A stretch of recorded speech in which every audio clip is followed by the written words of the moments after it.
반갑습니다. 안녕하세요.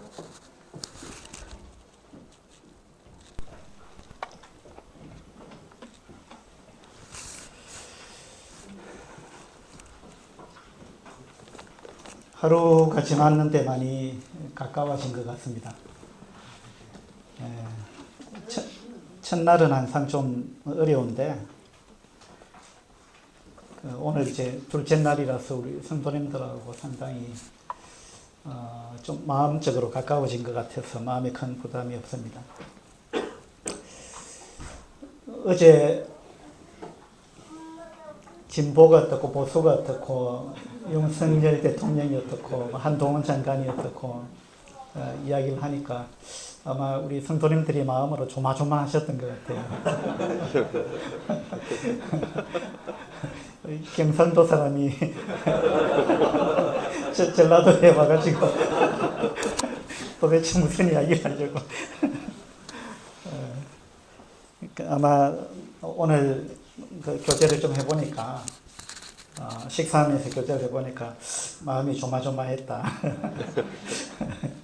그렇게 말씀하시는 분들이 계셨습니다. 교회에서 우리가 어떤 정치 이야기를 하는 거 그건 아름답지 못한 것 같아요. 그래서 저도 전혀 그런 의도로 말씀을 드린 것이 아니다라는 것을 아마 말씀을 들으면서 알게 되셨을 겁니다. 요즘은 인터넷 시대고 또 특별히 유튜브 시대 같아요. 저는 이제 유튜브에 대해서 상당히 좀 우려하는 그런 마음을 갖고 있어요. 너무 많은 사람들이 유튜브에 빠져 있는 것 같아요. 유튜브의 특성은 어떠하냐면 내가 어떤 것을 한두 번 봤다 그러면은 그것과 관련된 것이 밑으로 쫙 나옵니다. 그렇죠? 그 유튜브의 알고리즘 자체가 그렇게 되어 있습니다. 그래서 그런 걸 이제 필터 버블 이렇게 이야기하는데 물거품 속에 우리가 갇힌 것처럼 내가 몇 개 본 그 성향을 유튜브 알고리즘이 알고 이 사람은 이러한 것을 좋아하는구나. 그래가지고 그쪽 성향에 관계된 그것을 계속 이제 추천해 주는 거죠. 그래서 우리가 이제 그 물거품 속에 갇히게 되는 거예요. 그 다음에 그런 걸 이제 에코 체인버 이렇게도 이야기하는데, 이제 우리가 어떤 방 안에 갇혀서 내가 어떤 걸 이야기를 하면 그 소리에만 계속 메아리쳐 들려온다는 거죠. 그러니까 동일한 종류의 이야기만 듣게 만든다는 겁니다. 그것이 유튜브의 심각한 폐해입니다. 제가 한 번은 유튜브로 그 머리 좀 식히려고 바둑 기사들이 바둑 두는 걸 프로 기사들이 바둑 두는 걸 몇 번 봤습니다. 그러다가 우리 딸이 어느 날 제 핸드폰을 가지고 뭘 이래 보더니만 아빠 바둑이 왜 이렇게 많이 있는지 제 핸드폰에 유튜브를 넘기니까 바둑이 쭉 나오는 거예요. 그래서 제가 바둑에 빠진 사람은 아닌데 여가 시간에 몇 개 봤더니만 계속 그게 뜨더라고요. 유튜브는 그런 이제 피해가 있는 겁니다. 책을 한 권만 읽은 사람이 가장 위험한 사람이다 이런 말이 있어요. 그렇게 생각하십니까? 네, 책을 한 권만 읽은 사람이 가장 위험한 사람이다. 왜냐하면 책을 여러 권 많이 읽은 사람은 여러 종류의 책을 읽기 때문에 이렇게 주장하는 사람의 책도 있고 또 그 반대 주장을 하고 있는 책도 읽게 되는 거죠. 그래서 이제 종합적으로 보고 균형 잡힌 그런 이제 판단력을 가지게 되는데, 그런데 책을 한 권만 딱 읽은 사람은요, 그 책에서 이야기하는 것밖에 몰라요. 그 사람의 주장만 아는 거죠. 그리고 그것이 전부인 줄 아는 거예요. 그 반대편에 서 있는 사람들도 많이 있는데 그런 부분은 모른다는 거죠. 그래서 책을 하나도 안 읽은 사람보다 책을 한 권만 읽은 사람, 그 사람이 굉장히 위험한 사람이다. 동의하십니까? 유튜브도 그런 거예요. 그래서 유튜브에 우리가 빠지게 되면 시간도 많이 낭비할 뿐만 아니라 우리의 생각이 한쪽으로 왜곡될 수 있기 때문에 그런 부분을 우리가 상당히 조심해야 된다. 그런 생각이 듭니다. 이거 누가 한번 읽어보시죠.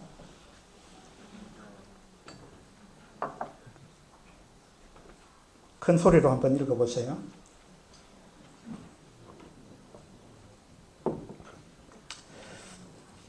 군자,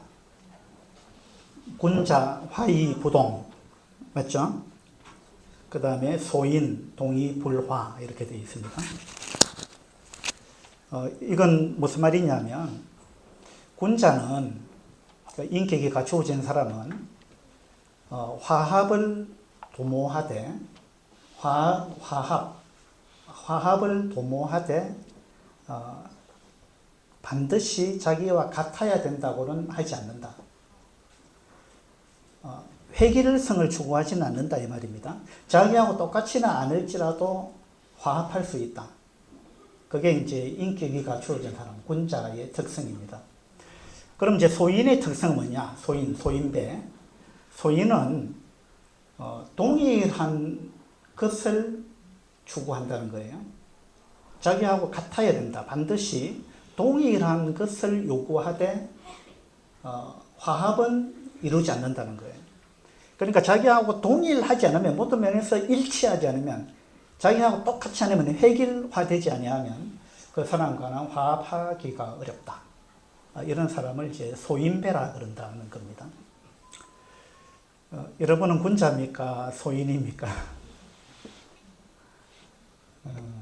여기서 이제 화자하고 동자가 대조가 되죠.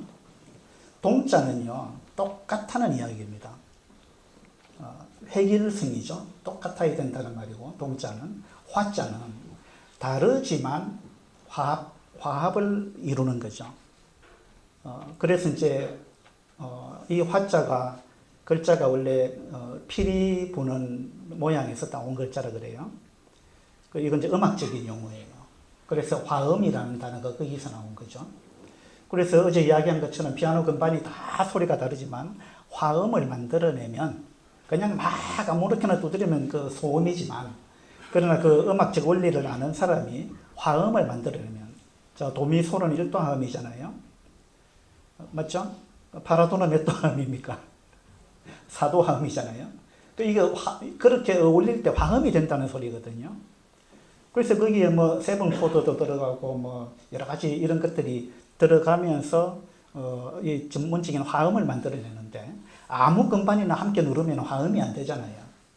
그래서 다르지만 화음을 만들어내는 것, 그것이 여기서 이야기하는 화죠, 화. 그래서 이제 우리가 다 다르지만 화합할 수 있는 능력, 우리의 마음이 넓어야 그게 가능하죠.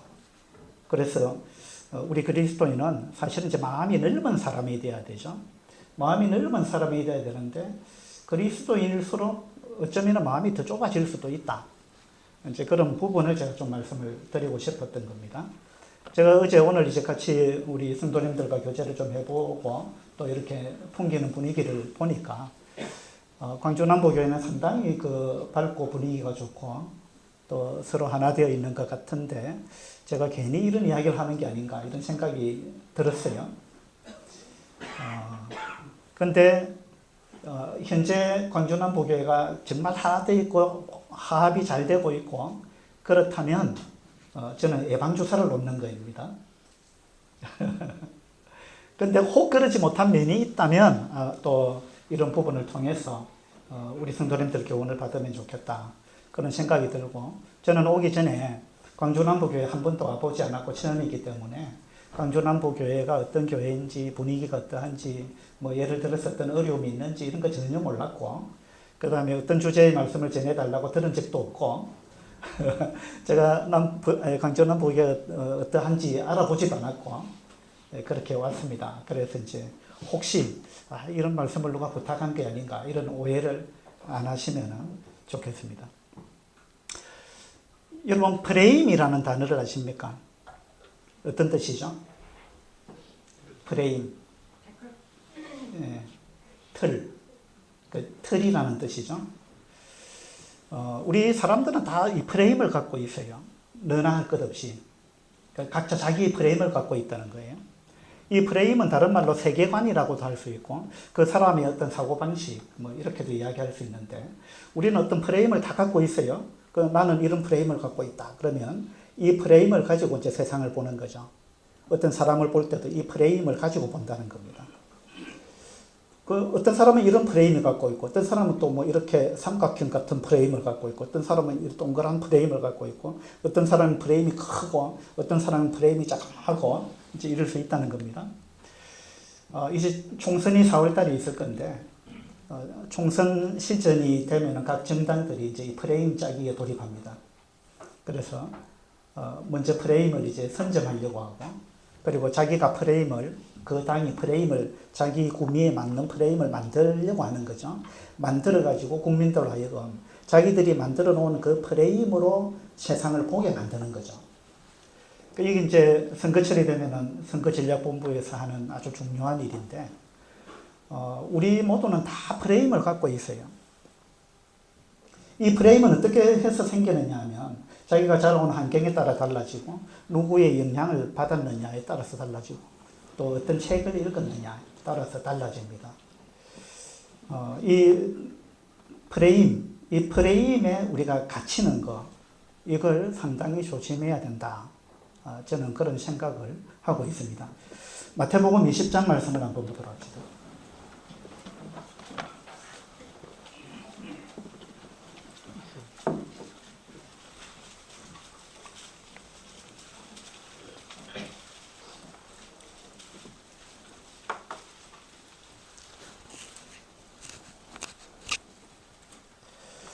마태복음 20장 1절부터 교독하도록 할까요? 제가 먼저 읽겠습니다. 천국은 마치 품꾼을 얻어 포도원에 들여보내려고 이른 아침에 나간 집주인과 같으니,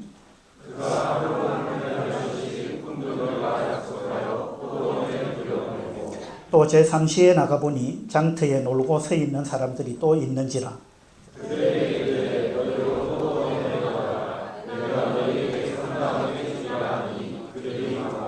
제6시와 제9시에 또 나가 그와 같이 하고,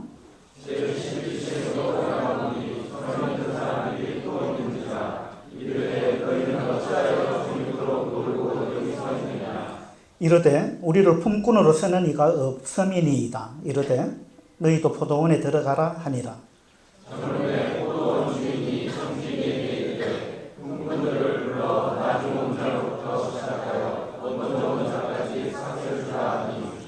제11시에 온 자들이 와서 한 데나리온씩을 받거늘,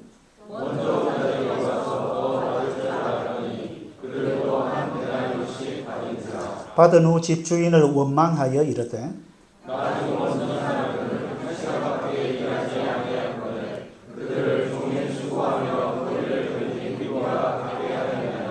주인이 그 중에 한 사람에게 대답하여 이르되 친구여, 내가 네게 잘못한 것이 없노라. 네가 나와 한 데나리온의 약속을 하지 아니하였느냐?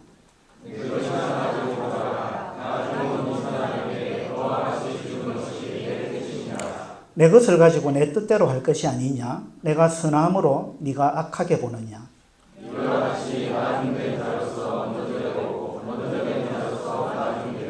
예, 감사합니다. 여기 이제 천국은 집주인과 같아 이렇게 이야기를 하고 있습니다. 천국의 사고방식에 관해서 제가 좀 말씀을 드리고 싶은 겁니다. 이른 아침에 이제 온 일꾼이 있습니다. 이른 아침에 온 것은 아마 아침 6시경에 왔을 겁니다. 이 당시에 아침 6시부터 저녁 6시까지 주로 일을 했다 그럽니다. 그러면 이제 아침 6시에 온 사람이 있고, 그 다음에 제3시에 온 사람이 있습니다. 3시면은 이제 6시간 더 해서 계산하면 됩니다. 그러면 우리식으로 하면은 아침 9시죠. 아침 6시에 온 사람이 있고, 아침 9시에 온 사람이 있고, 그 다음에 5절에 보면 제6시에 온 사람도 있습니다. 12시, 낮 12시에 왔다는 겁니다. 그 다음에 제9시에 온 사람은 오후 3시에 온 것입니다. 그뿐만이 아니고 6절에 보니까 제11시에 온 사람도 있습니다. 11시는 이제 저녁 5시, 오후 5시에 왔다는 겁니다. 그러면 오후 6시면 일이 끝나는데 오후 5시에 온 사람은 1시간 일한 거예요. 그런데 이제 오후 6시가 돼서 품삯을 나눠주는데 나중 온 사람부터 줬죠. 그 1시간 일한 사람 불러가지고 한 데나리온을 줬습니다. 한 데나리온은 하루 품삯입니다. 하루 일당인데 요즘 하루 일당이 한 15만 원 정도 되는가 보더라고요. 그래서 1시간 일했는데 15만 원을 줬습니다. 기술이 있는 사람은 더 받죠. 그러니까 아무 기술 없는 사람이 요즘 한 15만 원 인터넷에 제가 검색을 해봤는데 한 15만 원 받는다고 나와 있더라고요. 1시간 일했는데 15만 원을 준 겁니다. 그러니까 일찍 온 사람은 생각하기를, 야, 주인 정말 후한 사람이네. 1시간 일했는데 15만 원 줬으니까 나는 상당히 많이 받겠구나. 이런 기대를 했죠. 그래서 이제 아침 일찍 6시에 와가지고 저녁 6시까지 일한 사람은 12시간을 일한 겁니다. 그 더위를 견뎌가면서. 그렇게 일했는데 주인이 동일하게 한 데나리온을 줬다는 거예요. 그죠? 그래서 먼저 온 사람은 어떻게 했습니까? 일찍 온 사람이 한 데나리온을 받고 어떻게 했어요? 11절에 보니까 받은 후 집주인을 원망하여 이르되. 자, 이 사람은 원망했습니다. 그러니까 왜 원망했을까요? 여러분 같아서도 원망하시겠어요? 끄떡끄떡 하시네요. 예.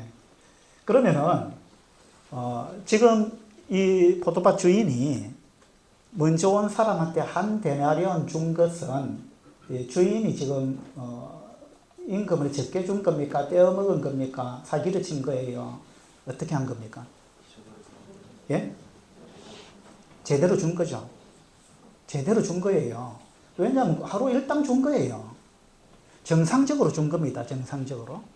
그것뿐만 아니라 2절에 보면 이른 아침에 온 사람은 그가 하루 한 데나리온씩 품꾼들과 약속하여 포도원에 들여보냈다 그랬습니다.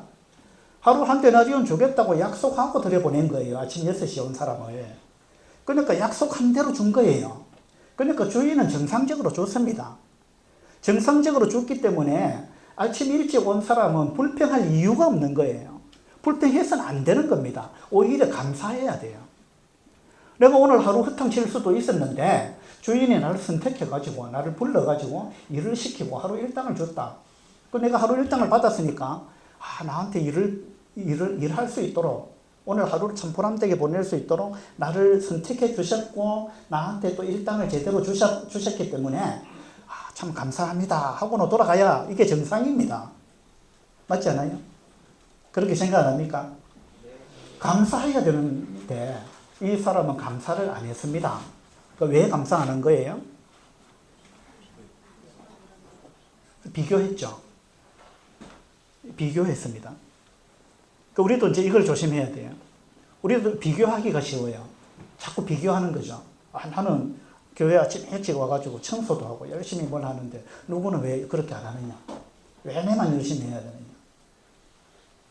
그래서 원망하기가 쉽습니다. 12절에 보면요. 나중 온 이 사람들은 1시간밖에 일하지 아니하였거늘 비교했죠. 그들을 종일 수고하고 더위를 견딘 우리와 같게 하였나이다. 왜 우리하고 똑같이 하느냐? 비교했죠. 그러면서 15절에 보니까 내 것을 가지고 내 뜻대로 할 것이 아니냐? 이 주인의 말입니다. 내가 선함으로 네가 악하게 보느냐? 자, 아침 일찍 온 사람은 주인을 악하게 봤습니다. 자, 주인이 악한 사람입니까? 선한 사람입니까? 주인이 1시간밖에 일 안 한 사람한테 하루 일당을 줬습니다. 이 주인이 지금 나쁜 짓 한 거예요? 착한 일을 한 거예요? 주인은 선을 베풀었습니다. 맞죠? 1시간밖에 일 안 한 사람한테 15만 원을 줬어요. 세상에 이렇게 좋은 사람이 어디 있어요? 이 사람은 지금 야, 내가 오늘 정말 착한 일을 했다 하고 가슴 뿌듯하게 생각하고 있는데 자기가 착한 일을 했는데 막 자기가 원망을 한다는 거예요. 이 사람이 원망들을 짓을 한 게 아니에요. 이 사람은 착한 일을 한 겁니다. 그런데 왜 이 사람을 나쁘다고 하는 거예요? 악하다고 하는 거예요? 이건 지금 일찍 온 사람의 프레임에 문제가 있어요. 일찍 온 사람은 자기 프레임에 딱 갇혀 있습니다. 어떤 프레임에 갇혀 있는지 아세요? 공평이라는 프레임에 갇혀 있어요. 모든 것은 공평해야 된다. 공평하지 않은 것은 악한 거다. 라는 프레임에 갇혀 있어요. 여러분, 공평하지 않은 건 악한 겁니까? 세상이 항상 공평합니까? 공평해야만 합니까? 어떻게 생각하세요? 그리고 그렇게 공평할 수 있느냐 이겁니다. 이 세상이. 제가 우리 밀양에 와가지고 우리 아이가 첫 아이가 초등학교 1학년이었는데 학교까지 봉고차를 가지고 좀 태워줬습니다. 그러면서 우리 아이만 태워가기가 그러니까 봉고차 12인승인데 다른 아이들도 좀 태워가면 좋겠다. 그러면서 전도도 하고 이런 마음을 가지고 동네에 벽보를 막 붙였습니다. 내가 우리 아이를 학교에 태워주는데 이 동네 원하면은 다른 아이들도 같이 태우고 가고 싶다. 와서 이야기를 하면 그렇게 하겠다. 하고 벽보를 막 붙였습니다. 그러니까 이제 몇몇 학부모가 몰려왔어요. 그렇게 해서 우리 차에 이제 여러 아이를 날마다 제가 아침에 등교를 시켜줬습니다. 그런데 학교 앞에 가가지고 아이들이 내릴 때 내가 우리 아이한테 용돈을 줬습니다. 용돈을 그때 하루에 뭐 200원을 줬는가 300원을 줬는가 줬는데 용돈을 딱 줬는데 다른 아이가 내리면서 손을 딱 벌리는 거예요. 그래서 왜? 이러니까 저도 주세요. 그러더라고요. 그래서 제가 기가 차가지고 야, 쟤는 내 딸이고 내 딸한테 아빠가 용돈 주는데 너는 왜 내한테 달라 하느냐. 그러니까 얘가 하는 말이 공평하게 해야지요. 이러는 거예요. 아니, 어느 것이 공평입니까 도대체? 그러면 공평하게 하려면 어떻게 해야 됩니까?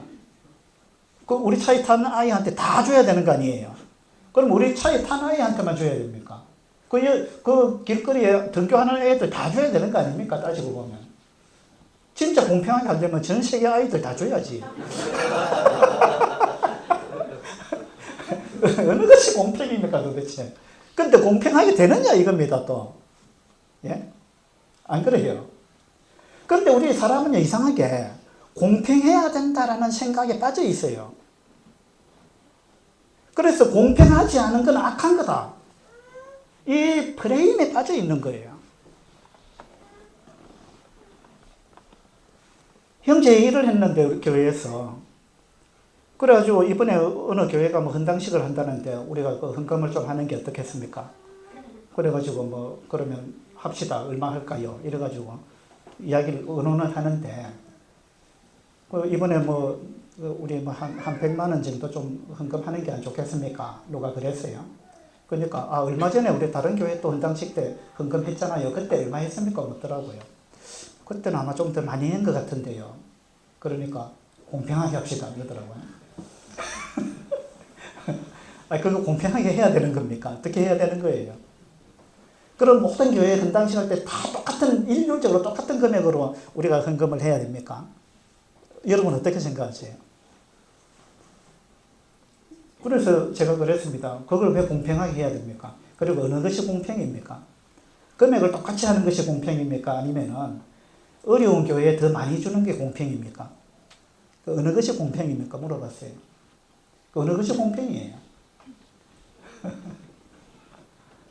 그래서 여기 지금 마태복음 20장에 일찍 온 이 일꾼은요, 이 공평이라는 프레임에 딱 갇혀 있습니다. 그래가지고 집 주인이 사실은요, 잘못한 게 없어요. 집 주인은 정말 착한 사람입니다. 이렇게 착한 사람이 어디 있어요? 세상에 5시에 일꾼을 부르는 주인이 어디 있습니까? 새벽에 일찍 6시에 일꾼 부르고 나면 끝입니다. 9시에도 안 부르죠. 6시에 불러야지. 그런데 9시에도 부르죠. 낮 12시에도 부르죠. 오후 3시에도 부르죠. 오후 5시에도 불러가지고 일해라. 그럼 내가 돈 주겠다. 그런데 시간 따져갖고 준 게 아니고요. 하루 일당을 다 준 겁니다. 얼마나 착한 사람이에요. 집 주인은 어떻게 생각하느냐 하면 내가 이걸 막 뭐 계산을 해갖고 시간을 따져가지고 막 그렇게 째째하게 뭐 내가 그렇게 살아서 되겠나. 이 한 사람밖에, 1시간밖에 일 안 해는 이 사람도 가족들이 있을 거고 이 사람도 하루 벌어 하루 먹고 사는 그런 사람일 텐데 이 사람도 하루 생활할 수 있도록 내가 일당을 줘야 되겠다. 주인은 그렇게 생각한 거잖아요. 그 주인이 선행을 베풀었잖아요. 얼마나 좋은 사람입니까? 그런데 일찍 온 사람은요, 이 주인이 나쁜 사람이라는 거예요. 악한 사람이라는 거예요. 이게 프레임이 잘못돼서 그래요. 또 우리는 자기 나름대로의 프레임을 다 갖고 있는 거예요. 그 프레임을 가지고 세상을 보는 겁니다. 예. 이 프레임을 깨지 못하면요, 자기 프레임만이 항상 옳다는 생각, 이걸 깨지 못하면은요, 우리는 항상 이 편견을 가지고, 왜곡된 시선을 가지고 세상을 바라보는 겁니다. 그러니까 이 일찍 온 일꾼은요, 주인이 선하냐 악하냐 그 생각만 하고 있습니다. 자기 기준을 갖고, 공평이라는 기준을 갖고, 주인은 악한 사람이다. 그러니까 지금 이 일찍 온 일꾼은 선악과 나무 아래 있어요, 생명나무 아래 있어요? 선악과 나무 아래 있는 거예요. 맞죠? 주인은 어떤 가치관을 갖고 있어요? 주인은 생명나무 가치관을 갖고 있어요. 주인은 내가 어떻게 하면 이 사람들을 이롭게 할까? 어떻게 하면 이 사람들에게 더 좋은 걸 줄 수 있을까? 이 사람을 어떻게 하면 살릴까? 그죠? 주인은 생명나무 이 프레임을 갖고 있어요. 그 우리는 이 포도원 주인과 같은 이런 프레임을 가져야 됩니다. 어떻게 하면은 저 사람을 살릴 수 있을까? 그죠? 어떻게 하면 우리 교회를 살릴까? 이런 생각을 갖고 있어야 되는데, 왜 나하고 다르냐? 왜 내 생각대로 안 하느냐? 왜 내 프레임대로 안 움직이느냐, 사람들이? 왜 그 사람 프레임대로 움직여야 됩니까?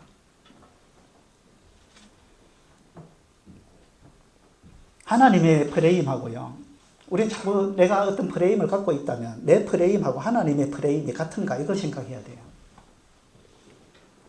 이 하나님의 프레임은요, 생명나무 프레임입니다. 우리는 자꾸 선악과 프레임을 가지기 쉽다는 거죠. 창세기 9장을 한번 보도록 합시다.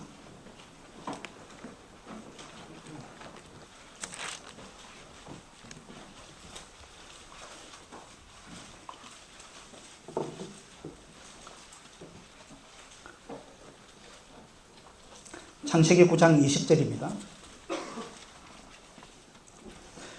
노아가 농사를 시작하여 포도나무를 심었더니 포도주를 마시고 취하여 그 장막 안에서 벌거벗은지라. 자, 노아는 당대의 의인이었다 그랬습니다. 아주 훌륭한 사람입니다. 그 노아가 120년 동안 방주를 만들고 하나님께 순종했죠. 놀라운 사람입니다. 그런데 이제 노아가 엄청난 일을 했는데 홍수가 끝나고 나서 노아가 좀 해이해졌던 것 같아요. 우리도 뭔가 엄청난 업적을 딱 이루었다 싶으면은요, 그때 조심해야 돼요. 그때 우리 이제 방심하게 되고 해이해지기가 쉽습니다.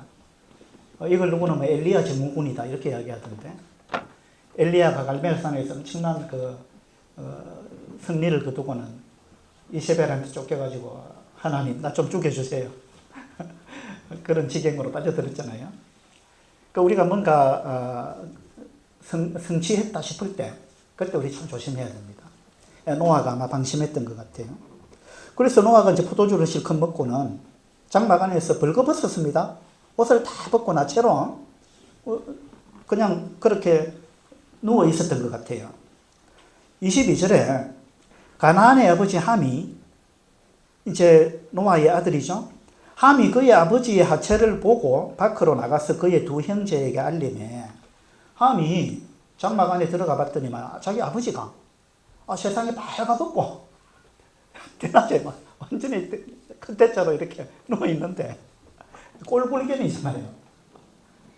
그래서 함이 장막 밖으로 나와가지고 자기 형제들한테 와 이리 와봐 이리 와봐 이리 와봐. 아버지가 말이야, 아버지가 완전히 막 고주망태가 돼가지고 막 벌거벗고 막 대낮에 저렇게 추태를 부리고 들어 누워 있다고, 세상에 와서 한번 보라고 막 이랬습니다. 함이 잘한 거예요, 잘못한 거예요? 어떻게 생각하세요? 왜 대답을 안 하세요? 자, 함이 지금 거짓말 했습니까? 거짓말 안 했어요. 사실을 이야기했습니다. 맞죠? 그러면 잘한 거잖아요. 아니, 거짓말 한 게 아니라니까요. 함은 어떤 생각을 갖고 있느냐 하면, 나는 정직한 사람이야. 나는 거짓말 못하는 사람이야. 나는 뭐 봤는데 안 봤다 이렇게 말 못하는 사람이야. 우리 가운데 그런 사람이 있을걸요. 나는 저기 우리 셋째 아이가 태어났을 때 딸인데 우리는 예뻐 죽겠는데 우리 교회 어떤 모친님이 보더니만 세상에 이렇게 못생긴 아이는 처음 봤다는 거야.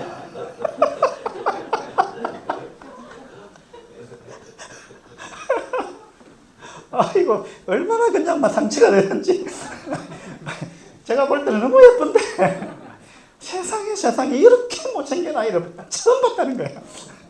얼굴도 새까맣고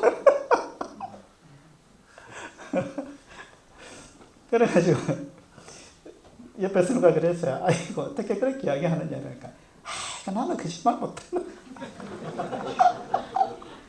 나는 정직한 사람이지. 나는 못생긴 애를 보고 예쁘다고 그런 거짓말 못한다고.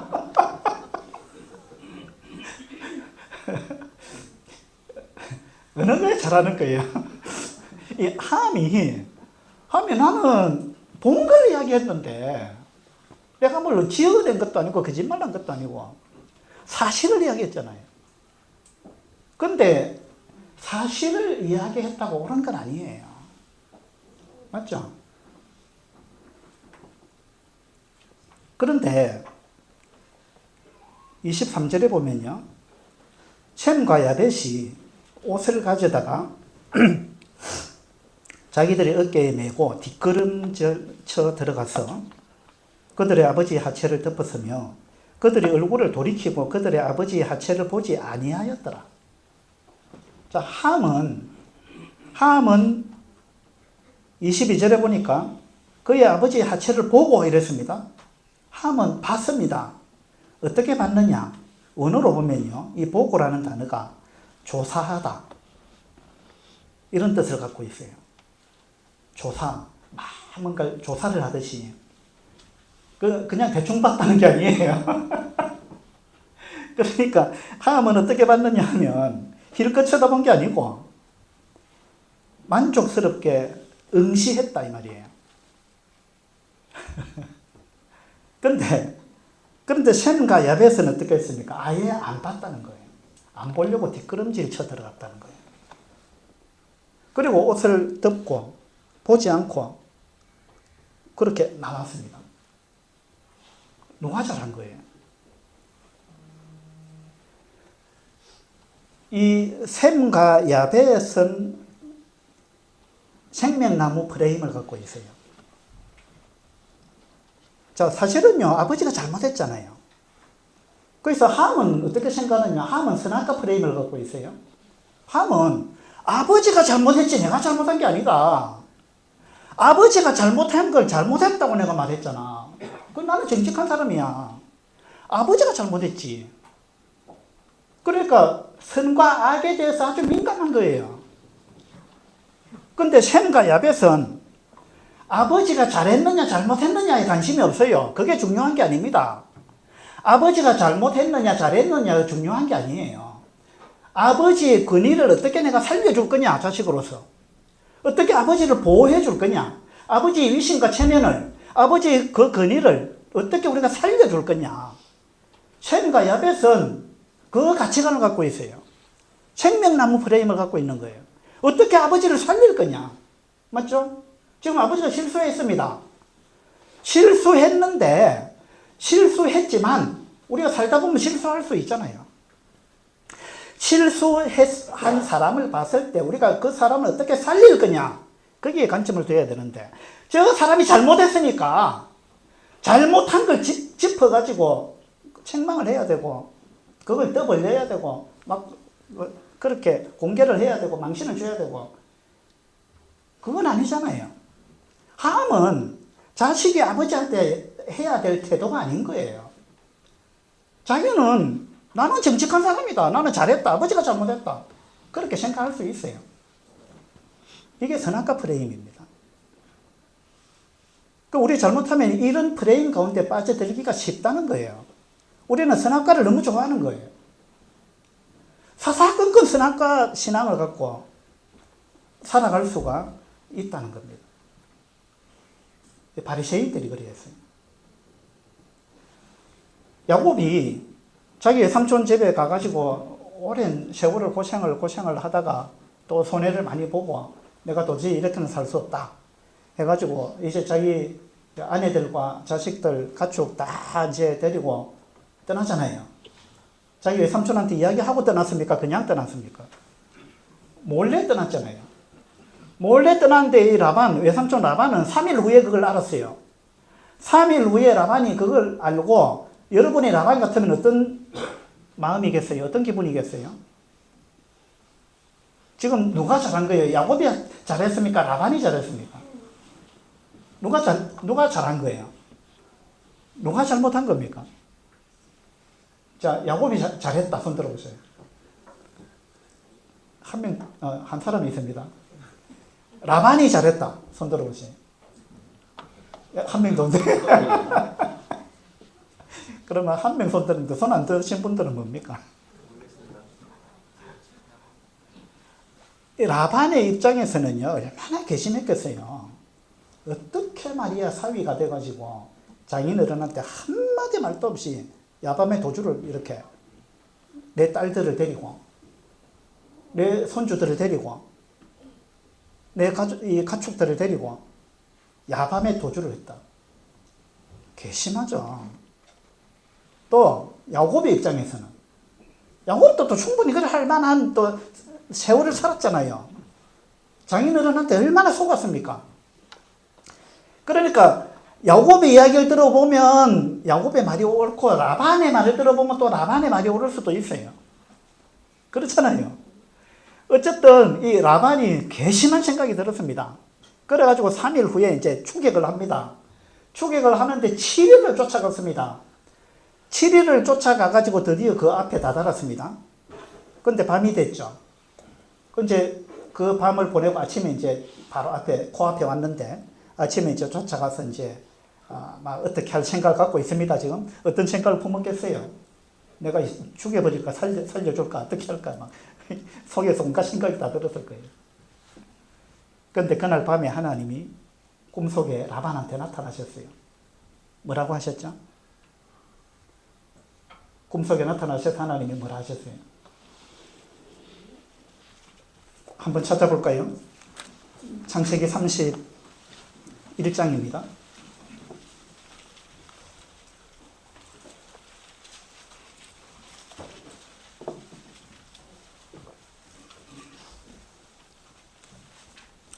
(31장)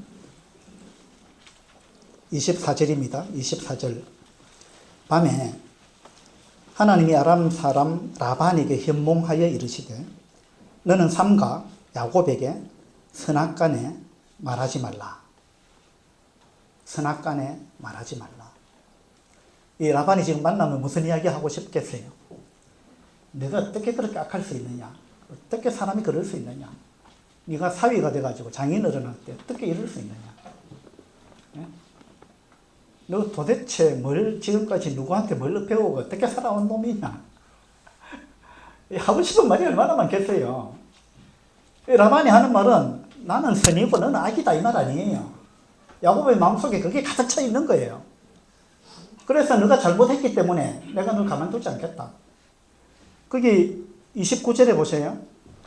29절에 보면 너를 해할 만한 능력이 내 손에 있으나, 그러니까 죽일 수도 있다는 거예요.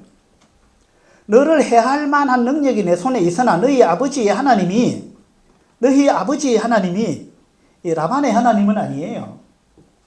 너희 아버지의 하나님이 어젯밤에 내게 말씀하시기를 너는 삼가 야곱에게 선악간에 말하지 말라 하셨느니라. 그러니까 내가 이제 누가 잘했니 못했니 그건 안 따지겠다. 라반이 그러는 거예요. 라반은 얼마나 대단한 사람이에요. 라반은요, 하나님이 꿈속에 나타나셔서 너는 삼가 선악간에 야곱에게 말하지 말라. 누가 잘했니 못했니 그런 이야기 하지 마라. 하나님이 볼 때는 너희 둘 다 똑같아. 안 그래요? 라반은 자기가 잘했다 생각하고 야곱이 형편없는 놈이다 생각하고, 야곱은 우리 자기는 완전히 막 이거 대화가 안 되는 사람이다. 악한 사람이다. 야곱은 그렇게 생각합니다. 맞죠? 그러니까 이 두 사람이 만나면요, 이거 싸움밖에 없습니다. 해결책이 없어요. 그래서 하나님이 꿈속에 라반한테 나타나가지고 선악간에 무엇이 선이고 무엇이 악하고 누가 선이고 누가 악인인지 그 이야기 하지 마라. 내가 볼 때 똑같아 너희들이. 하나님 볼 때 똑같은 거예요. 똑같은 악한 사람들이죠. 하나님 볼 때 우리 모두가 그런 거예요. 우리가 뭐 잘하면 얼마나 잘합니까 도대체? 우리 다 실수가 있는 사람들이잖아요. 제가 좀 전에 그 호텔 방에서 나오는데 구두를 신어야 되는데 운동화를 벗고 구두를 신으려고 하는데 아무리 봐도 구두가 없어요. 방 안에 막 침대 밑에도 보고 막 구석구석 다 봤는데 구두가 없는 거예요. 그래서 청소하는 사람이 이 구두를 가져가 버렸는가 보다. 그래가지고는 나오면서 1층에 프론트에 가서 이야기를 해야 되겠다 하고 엘리베이터 1층을 눌렀습니다. 1층에서 딱 내리려고 하는데 내가 차 안에서 신발을 갈아 신은 것 같다라는 생각이 문득 들었어요. 예. 그 차 안에, 지하에 내려서 차 안에 가보니까 거기 신발이 있는 거예요. 그러니까 내가 잘못 생각한 겁니다. 그러면서 나는 이제 청소하는 아줌마를 의심한 거예요. 그죠? 우리는 언제든지 이런 실수를 자주 합니다. 그래서 제 아내가 당신 프런트에 가서 이야기 안 한 거 정말 다행이다.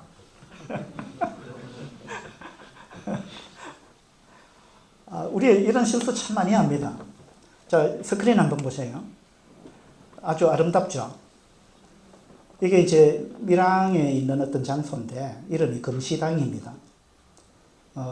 조선시대에 어떤 학자가 관직을 내려놓고 이제 고향으로 내려와가지고 나는 이 관직 이런 데 관심이 없다.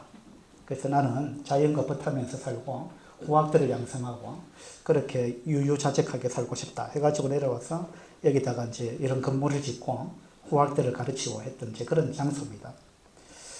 이름이 왜 금시당일까요? 이 금시당 안에 들어가면 이런 이제 은행나무가 있는데 이 은행나무가 450년 됐어요. 제가 여기 가봤는데 이 어른이 3사람이 둘러서야 이렇게 해야 이게 그 나무 둘레가 안아지겠더라고요. 굉장히 큰 나무입니다. 근데 이 금시당이 어떻게 해서 금시당이라는 이름이 붙었는가를 제가 확인을 해보니까 중국의 시인 도연명이 이제 귀거래사라는 글을 썼는데 그 글 중에 일부분에서 따왔더라고요. 그 글 중에 이제 각금시 이작비라는 단어가 나오는데 제가 이 사실을 발견하고 이 금시당 이 사실을 내가 마음에 품어야 되겠다 그 생각을 했습니다. 왜냐하면 지금이 옳다는 것을 이제야 깨달았다 그 말이거든요. 그리고 이전이 틀렸다. 이전에 내 생각이 틀렸고 지금 내 생각이 옳다는 것을 이제야 비로소 깨달았다 그 말입니다. 각금시 이작비라는 말이. 그러니까 이게 무슨 말이냐면 옛날에는 내가 이것이 옳다라는 생각을 굳게 나는 확신을 가지고 이것이 옳다 저것이 틀렸다 이것이 옳다 그래가지고 이것 갖고 나 그냥 티격태격 싸우고 막 내 주장을 엄청 강하게 하고 내 생각대로 안 하는 그 사람을 아주 그냥 형편없는 사람이라 하고 막 그걸 갖고 막 사생 결단하고 막 치고받고 했는데 세월이 흐르고 나서 그때 내 생각이 틀렸구나 이걸 나중에 깨달았다는 거예요. 여러분 이런 경험 없습니까? 세월이 지나보면요 이런 걸 깨닫게 돼 있는 거예요. 우리가요 자기 프레임, 이 자기 좁은 프레임 그 프레임에 빠져 있을 때는요 다른 게 눈에 안 들어오는 거예요. 다른 게 안 보입니다. 그래서 자기의 이 좁은 프레임을 깨야 되는데 우리는 자기 프레임이 그거 많이 옳은 거라고 생각하고 그것이 최고라고 생각하는 거예요.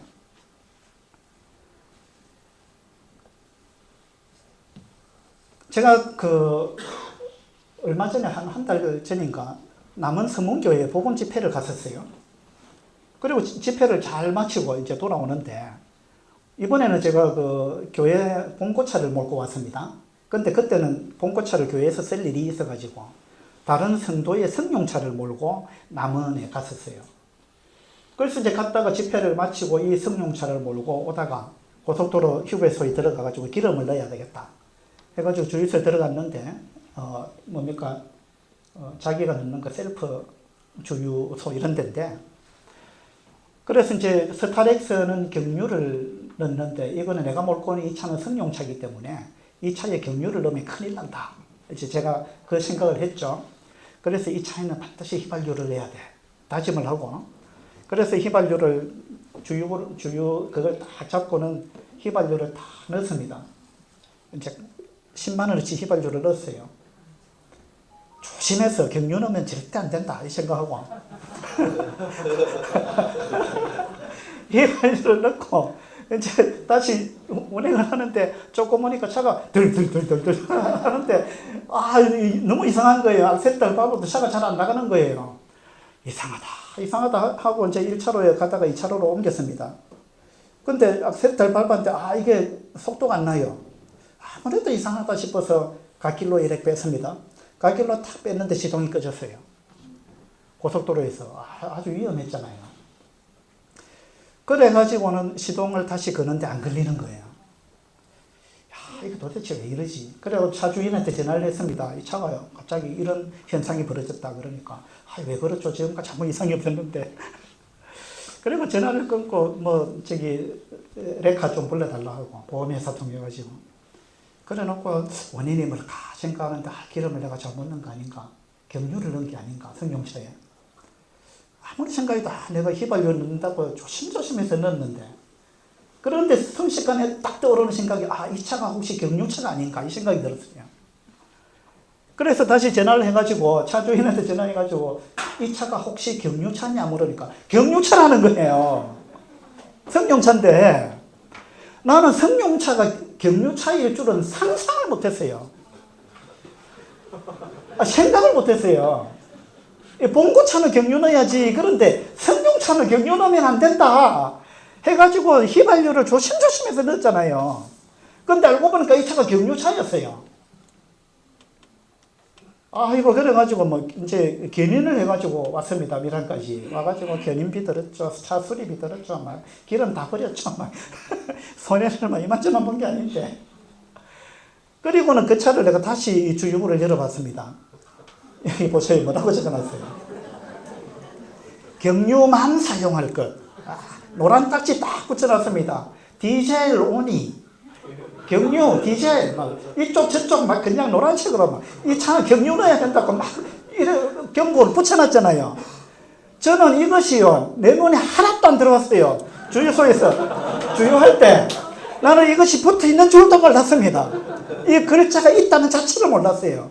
왜냐? 나는 이 차 경유 넣으면 큰일 난다 이 생각만 갖고, 이 차에는 휘발유만 넣어야 된다 이 내 생각에 꽉 사로잡혔어요. 그래서 이 주유구에 이 글자가 있다는 자체를 몰랐습니다. 이렇게 노랗게 제일 잘 보이게 노란색에다가 검은색으로 그리고 빨간색 해갖고 양쪽에만 붙여놓고 이래 놨는데 저는 이것이 내 눈에 하나도 안 들어왔어요. 여기 글자가 있다는 자체를 몰랐습니다. 왜 그렇게 된 거예요? 내 생각에 빠져 있었던 거예요. 내 생각이 옳다는 그 생각, 이 차는 경유 넣으면 안 된다, 이 차는 반드시 휘발유를 넣어야 된다, 그 생각에 사로잡혀 있었어요. 그렇죠? 이 선입견이라든지 어떤 프레임이라든지 이런 것이 무서운 거예요. 자기 생각이 딱 사로잡히면요, 다른 게 눈에 안 들어옵니다. 안 보여요. 그러면서 자기 생각이 옳다는 거예요.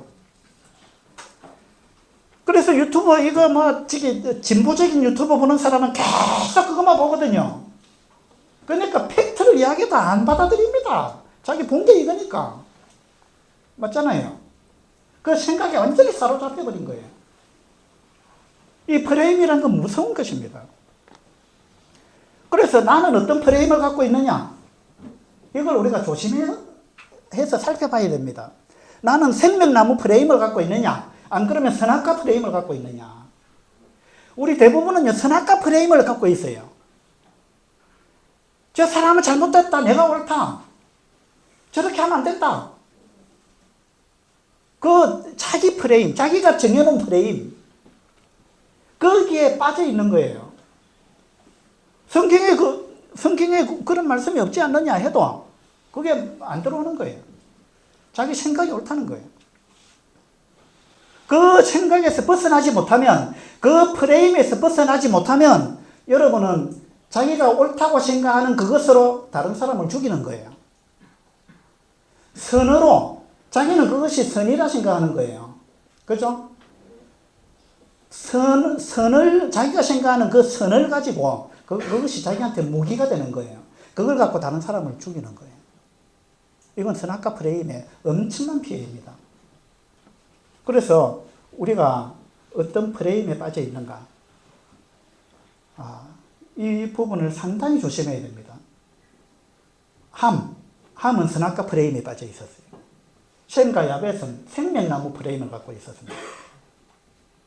일찍 온 일꾼, 이 일꾼은 선악과 프레임에 빠져 있어요. 그 포도밭 주인은 생명나무 프레임을 갖고 있어요. 그러면서 포도원 주인을 막 비방하는 거예요. 원망하고. 저 사람은 나쁜 사람이다. 누가 나쁜 사람이에요 도대체? 자기 프레임이 잘못된 거예요. 자기 프레임에 빠져 있어요. 하나님의 프레임에 들어가야 되는데 자기 프레임. 일찍 온 일꾼은 공평이 전부인 줄 아는 거예요. 공평이 전부가 아닙니다. 뭐가 공평이 전부예요? 공평보다 더 큰 게 있죠. 선악보다 더 큰 게 사랑이라 그랬잖아요. 공평보다 더 큰 건 사랑입니다. 그렇잖아요. 사랑은 계산하지 않는 겁니다. 공평은 계산하는 거잖아요. 그래서 오늘 우리는 이제 마태복음 20장의 포도원 비유를 봤고요. 또 노아, 함, 셈, 야벳 이런 이야기를 봤습니다. 그리고 라반. 라반, 저는 새삼스럽게 라반, 이런 사람이구나. 하나님이 선악간에 말하지 말라 하니까 말 안 했어요. 근데 야곱은 지 할 말 다 합니다. 그거 보면. 야곱은 내 삼촌이 지금까지 말을 몇 번이나 10번이나 속이고 조금 막 이야기합니다. 라반은요, 그런 이야기 아무 이야기 안 합니다. 안 하고 드라빈 왜 훔쳐갔느냐 그것만 따집니다. 나는 야곱은 하나님 믿고 있고 라반은 하나님 안 믿는 사람이에요. 근데 꿈속에 하나님이 나타나가지고 너 선악간에 말하지 마라 하니까 말 안 했어요. 얼마나 대단해요. 하나님 안 믿는데, 야곱은 하나님 믿는데 부끄럽잖아요. 우리도 그렇게 될 수 있습니다. 그래서 우리가 자기 프레임, 생명나무 프레임에 빠져들지 않도록 우리가 특별히 조심할 필요가 있는 그런 시대에 우리가 살고 있다. 이런 부분을 우리가 인식할 수 있으면 좋겠습니다. 왜 어제하고 또 같은 말씀을 또 전합니까? 바울이 빌립보교회 성도들한테 내가 또 같은 말을 하는 것은 나도 수고로움을 들고 그것이 너희들한테 안전하다. 바울이 그렇게 이야기했습니다. 아마 이런 부분을 우리가 좀 반복해 들을 필요가 있다고 저는 생각합니다. 그래서 우리 건전한국의 성도님들 모두가 혹시 지금까지 내가 선악과 프레임에 내가 빠져 있었구나 그런 걸 깨달으셨다면 이제 자리를 옮기셔야 됩니다. 내가 생명나무 아래로 가야 되겠구나. 내가 선악과 나무 아래에 너무 오래 있었구나. 그리고 자리를 옮기시는 그런 계기가 되기를 바랍니다. 감사합니다.